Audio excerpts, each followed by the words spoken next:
الحمدللہ و شکر اللہ کہ اللہ تبارک تعالیٰ کا احسان ہے کہ اللہ تبارک تعالیٰ نے اپنے ذکر کے اندر بیٹھنے کی ہم سب کو توفیق اور طاقت عطا فرمائی۔ یہ مہینہ ذی الحج کا ہے اور اسلامی حساب سے آخری مہینہ ہے اور اسے ذی الحج کہتے ہیں۔ اسی کے اندر جو حج ہوتا ہے اور اس کی وجہ تسلیمہ یہ ہے کہ ذی الحج کی پہلی تاریخ کو حضرت علی کرم اللہ وجہ کریم اور حضرت فاطمہ الزہرا کا نکاح ہوا، سبحان اللہ۔ اور اس کے ساتھ ہے ذبح عظیم حضرت ابراہیم علیہ السلام کی عمر جو تھی تقریباً 99 سال تھی۔ 99 سال میں آپ سوچ سکتے ہو کسی کا اولاد ہوتا؟ اولاد نہیں ہوئی۔ ایک دن اللہ تبارک تعالیٰ سے آپ نے دعا کی کہ رب تعالیٰ مجھے بھی اولاد فرما، تو نبی کی بات اور رب نہ ٹال دے، ایسا نہیں ہو سکتا۔ اللہ تعالیٰ نے کہا ہم تجھے بیٹا عطا فرمائیں گے اور لائق اور بڑا دیندار بیٹا ہوگا۔ سبحان اللہ، سبحان اللہ۔ اللہ تبارک تعالیٰ نے حضرت اسماعیل کو پیدا کر دیا۔ جب حضرت اسماعیل کی عمر جو کتابیں لکھتی ہیں مشکل سے 13 سال کی تھی تو اپنے باپ کے ساتھ کام کاج میں مصروف ہو گئے۔ ہاتھ بٹانے میں چھوٹا بچہ کیا کرے گا، یہ اٹھا کے دے دیا، یہ کام کر دیا، یہ کر دیا۔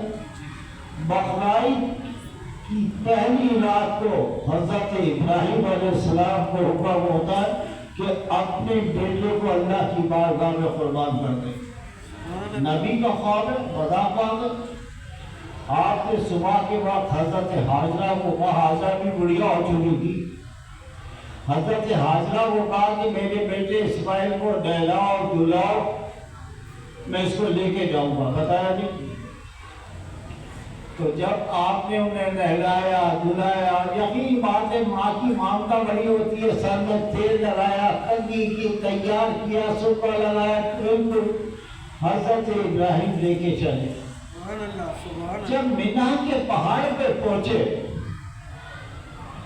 تو آپ نے اپنے بیٹے حضرت اسماعیل کو کہا کہ بیٹا بات یہ ہے کہ میں نے رات کو خواب میں دیکھا ہے کہ میں اللہ تعالیٰ کہتا ہے کہ میں تجھے ذبح کر دوں۔ آپ نے کہا کہ بابا فکر کی کوئی بات نہیں، بہت بڑی بات بتا رہا ہوں آپ کو، ایسا عامل بیٹا، بابا فکر کی کوئی بات نہیں، رب نے جو کہا ہے آپ اسے پورا کیجئے، میں آپ مجھے ہر کام میں ثابت قدم پائیں گے۔ ہے صاحب بولیے پہاڑ کے اوپر لٹا دیا۔ جب لٹانے کے بعد آپ نے اپنے والد کو کہا کہ بابا ایسا کیجئے کہ میرے پاؤں کی جو ہے سختی سے باندھ دیجئے کہ کہیں اگر میں مچھلا یا وہ اپنے جیسے تڑپتا ہے بندہ تو کہیں میرا خون آپ کے کپڑوں پہ لگ جائے تو آپ کا اجر جو ہے وہ ضائع نہ ہو، کم نہ ہو۔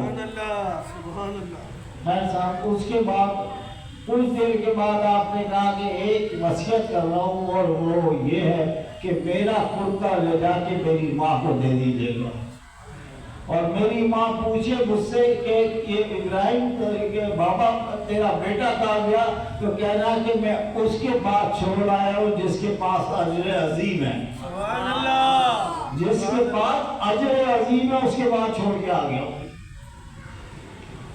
اب اس کے بعد جو ہے آپ کو لٹایا گیا، جیسے آپ لیٹے تو آپ نے کہا ان سے کہ میرا جو ہے سر جو ہے اپنے اوپر کی سائڈ پہ کر دیں تاکہ آپ کو کسی بات کی تکلیف نہ ہو۔ بہت سی کتابوں میں کہ مطلب آنکھوں میں پٹی باندھ دی، ایک نہیں، ایسی بات نہیں، جو ہم نے پڑھا ہے وہ نہیں۔ آخر آپ نے حضرت ابراہیم علیہ السلام کو کہا کہ بابا میرے ہاتھ اور پاؤں کھول دیں، کہیں لوگ یہ نہ سمجھیں کہ زبردستی ذبح کیا ہے۔ آپ نے ہاتھ پاؤں کھول دیے۔ جیسے آپ نے تیاری پکڑی چھری لے کے تو یہ سمجھے کہ آسمانوں کے فرشتے رونے لگے، آسمان کے جتنے بھی دروازے تھے کھل گئے اور وہ رونے لگے۔ رب تعالیٰ نے جبریل علیہ السلام کو حکم دیا کہ میں تجھے ملائکہ کے دفتر سے نکال کے باہر کھڑا کر دوں گا اگر یہ چھری چل گئی۔ ابراہیم بہت بڑی چیز، بہت بڑی طاقت، فرشتہ فوراً پہنچ گئے۔ اب ابراہیم علیہ السلام نے چھری چلانا، چھری چل نہیں رہی، اس لیے کہ رب کا حکم نہیں، جسے رب کا حکم نہیں تو اس کے باقی طاقت ہے وہ چل جائے، سوال ہی نہیں پیدا ہوتا۔ جب نہیں چلی تو آپ نے کیا کیا کہ چھری کو اٹھایا اور کٹ کر کے پتھر کے اوپر زور سے پھینکا، مار دو۔ تو چھری کہتی ہے، جو آگے وہ دیتے ہیں، یہ چھری کہتی ہے کہ حضور آپ مجھ پہ غصہ کیوں ہو گئے؟ آپ کو بتائے کہ نمرود نے جب آپ کو آگ میں ڈالا تو آپ تعالیٰ کا حکم تھا کہ یہ آگ ٹھنڈی ہوگا اور اس کے لیے بات بن جا، تو میرے پاس تو 70 دفعہ حکم آیا کہ اس کے گلے کو مت کاٹ دینا تو اچھا نہیں ہوگا، تو میں اس کی بات سے اعراض کر سکتا ہوں کہ مالک کائنات ہے جو آپ کو آپ کے اندر سے بچا سکتا ہے، آپ کے جسم کے جلنے سے بچا سکتا ہے، کیا وہ اسماعیل کے گلے پہ چھری پھروا لے؟ آپ کہنا کہ اس کے بعد بولے تو آپ دیکھتے ہیں اتنی دیر میں ندائے غیبی آتی ہے کہ پہلے ابراہیم ناراض نہ ہو، ہم نے جو کیا تھا تو اس میں کامیاب ہو گیا، ہماری امتحان میں تجھے کامیابی مل رہی ہے۔ اسی وقت ذرا اپنا چہرہ وہ آسمان کی طرف تو اٹھا، جب آسمان کی طرف اٹھایا تو جبریل علیہ السلام جو مینڈا لے کے آ رہے تھے، اس مینڈے کو آپ نے ذبح کیا، اور اس کے بعد جو ہے یہ سمجھیں کہ حضرت ابراہیم نے دعا دی تھی، کیا پروردگار اپنے جب آخری نبی حضرت محمد مصطفیٰ صلی اللہ علیہ وسلم دنیا میں تشریف لائے تو ان کی امت کو اس آزمائش میں نہ ڈالنا، اور اللہ سے دعا ہے کہ اللہ تعالیٰ ہم سب کو ان کے احکامات پہ چلنے کی توفیق عطا۔ یہ نہیں مطلب عظیمی بات کر رہا کہ جو آپ کے نیک اعمال تھے ان میں شوق تھے ہی نہیں، جو ہے وہ اپنے نبی ہوتا ہے، معصوم ہوتا ہے، وہ اللہ کے حکم پہ چلتا ہے۔ بہت سی باتیں ہم نے پڑھی کہ پیر صاحب کو حکم ہو گیا، یہ سب شیطان والی بات ہے، اس لیے کہ شیطان جب اپنے کیا کہتے ہیں ابراہیم لے کے گئے تھے تو شیطان حضرت حاجرہ کے پاس آیا تھا۔ آپ نے دیکھا کعبۃ اللہ میں 3 شیطان ہیں، پہلے کا نام جبروت ہے، بڑا شیطان جہاں حضرت ابراہیم کو بہکایا تھا، اور باقی 2 چھوٹے، تو ان کے اوپر سال میں اتنے کنکر پڑتے ہیں کہ وہ بھی زندگی بھر اپنے زخم کھجاتے رہتے ہوں گے۔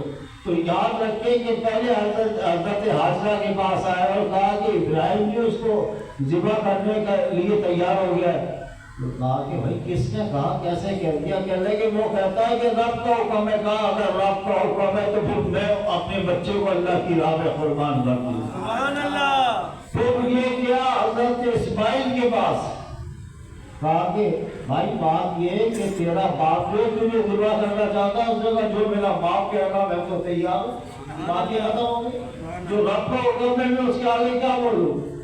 وہاں سے بھی آیا، پھر یہ حضرت ابراہیم علیہ السلام کے پاس گیا اور کہا کہ میں شیطان تھا جو تیری خواب میں آیا تھا، آپ تو اللہ کے نبی تھے، آپ نے اسی وقت لاہور پڑھی، کہا بعد ویسے مردوں تو جھوٹ بولتا ہے کہ انسان کہ تو شیطان تھا، مجھے رب کا حکم تھا۔ تو اللہ تعالیٰ ہم سب کو قربانی کرنے کی توفیق عطا فرمائے، ہم اور سنت محمدی صلی اللہ علیہ وسلم پر عمل پیرا کرنے کی توفیق عطا فرمائے، اور ذی الحج کے معنوں کو سمجھنے کی توفیق عطا فرمائے۔ یہ نہیں کہ آپ نے جو کھایا گوشت وہ اٹھا کے فریج میں رکھ لیا، نہیں، اس کو بانٹو، ایک حصہ اپنے پاس رکھ دو، باقی جو غریبوں میں بانٹ دو۔ اللہ میاں ہم سب کو جتنے بھی افراد یہاں بیٹھے جن کے پاس کچھ نہیں، اللہ میاں ان کے بھی جیبوں کے اندر غیب سے مدد عطا فرمائے، قربانی کی توفیق عطا فرمائے، وما توفیق الا باللہ۔ سبحان اللہ، سبحان اللہ۔ تمام حضرات کے ساتھ مل کے پڑھیں، بلغ